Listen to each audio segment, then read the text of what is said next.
It's good to be here. My name is Ali Sultan. I am Yemeni Ethiopian. So I'm Arab, African, and a man. And I feel like I scare different groups of people based on different elevations. Like if I'm underground in a parking lot, I scare women because I'm a man.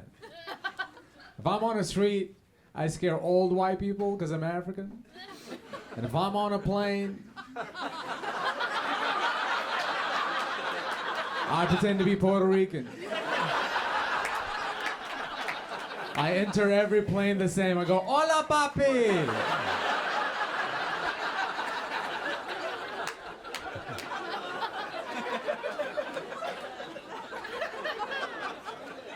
I'm an immigrant. I moved here when I was 15. I had to take ESL classes. And one day my instructor got off tangent and just started talking about the Middle East and 9/11. And then she looked at me, the only Arab kid in the class, and she said, they hate us because they're jealous of our freedom. And she kept staring and staring and staring. And that made me uncomfortable. And when I'm uncomfortable, I laugh audibly. So I laughed, but I laughed way too hard. It didn't look like it was out of discomfort. It looked like I was plotting against the United States of America. She said they hate us because they're jealous of our freedom, and I was like, ha ha ha! And people got quiet. I don't think it's that simple. I don't think the Middle East is jealous of America's freedom because I've lived there. I lived in Yemen, and we had the most freedom because we didn't have an operating government. You could do whatever you wanted to, and let me tell you, freedom is a little scary. Kind of overrated. True story, one time I was on a bus and I saw a baby smoking a cigarette. He was like 7 or 8, and he was smoking a cigarette so casually. And no one said anything. I was the only person panicking. I was like, oh my God, why is he driving this bus?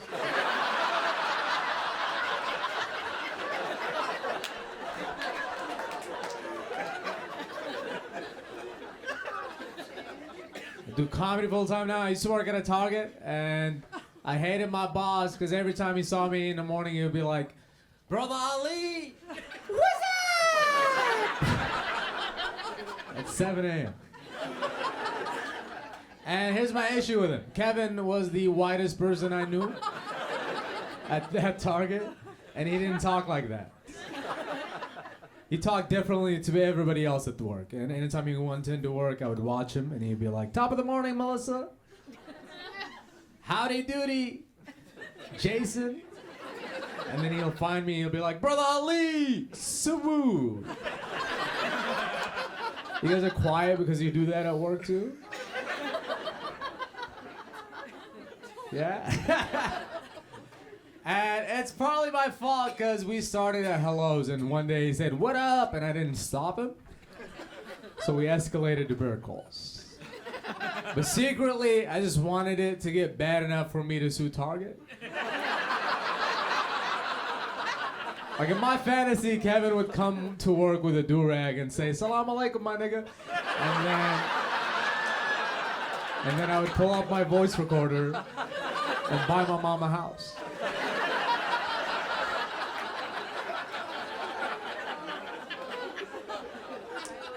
I think the N-word is weird because it's like the worst thing you can call a black person, but it was definitely the best thing I could have called Kevin. He would have been so happy. Like if I called him the N-word, he would go home bragging to his wife. He'd be like, oh my God, Stacy, you won't believe what happened at work today. You finally got a promotion? Nope, even better.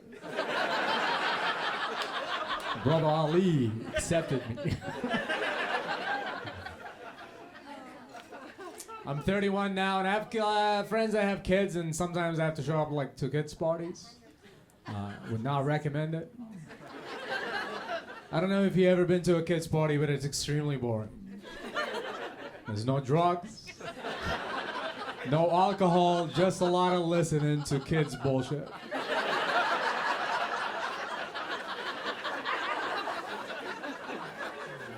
Like, And it was crazy because it was very boring, and then one of the parents played a song, and it changed the atmosphere of the party. People started dancing and smiling. There was like joy in the air, and that song was by Michael Jackson. You understand how talented you have to be as a pedophile to be the life at a kid's party? Really? Nothing on that? Get the fuck out of here. That's hilarious. You understand how... I'm not saying I'm pro Michael, I'm just saying. The irony is incomparable. Like, the only thing I can think of that's similar is if I was at a sleep study and they played a Bill Cosby album and I fell asleep. It's a lot of talent. But it makes sense because, like, Michael Jackson was very talented. This is how talented he was. I was born in Yemen, and I learned about who he was before I learned about Jesus. And just like Jesus, he was a brown man who magically turned white.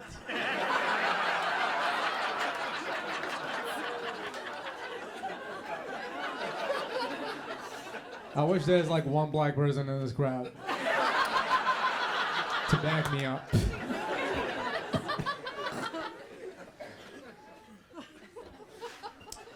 You guys listen to Michael Jackson? Yeah? No? Some? Do you feel bad? Yeah, you do? I feel horrible. I listen to a lot of Michael Jackson. And I feel bad because he's obviously a monster. And my friend wanted me to feel better about it. He said, Ali, you can always separate the art from the artist. And I was like, I disagree. Highly disagree. You can't always separate the art from the artist because Hitler was a good painter. But I feel like there should be a compromise. What if we decided as a society that everybody just gets to keep 3 monsters they enjoy judgment-free? You get a little card that's laminated and notarized by the DMV. Like if I catch you listening to R. Kelly, I'm like, what's going on here? And you're like, show me your card, I'll walk away.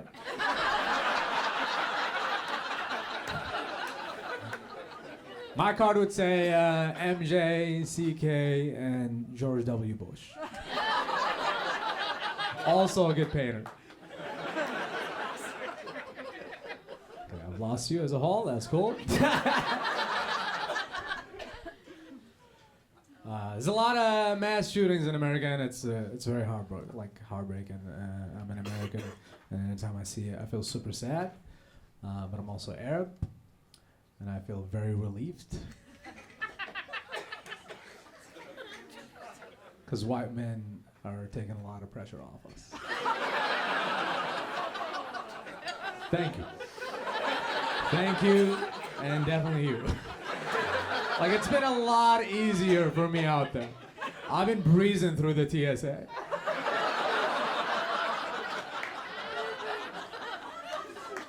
Not like, and it's cool to see terrorism back to where it belongs. You guys are white, but listen, you invented terrorism. White guys, you guys, this is your thing. When we did it, it was cultural appropriation. I do it for the 8 people that are laughing. That's it. Wow. You guys loved me the first half, and now you're like, I don't know about this guy.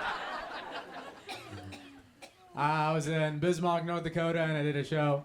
And I thought it would go horrible because it's like a small town and it's a lot of Trump people.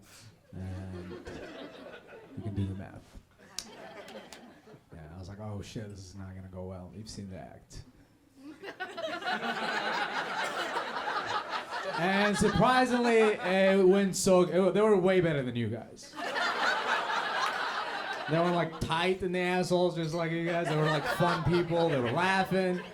I got fucking applause breaks. I was like, oh my god, the Trump people are my people. I found that demo. I can't deal with white guilt. This is the best.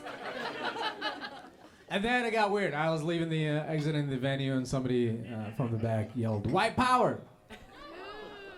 Which I've never heard before. I've never heard like a man say "white power." And I thought if I heard it, I'd be really upset. I was not. I was excited. Because I've lived in Minnesota for 15 years. I was just so happy to finally meet a Midwestern who's not passive aggressive.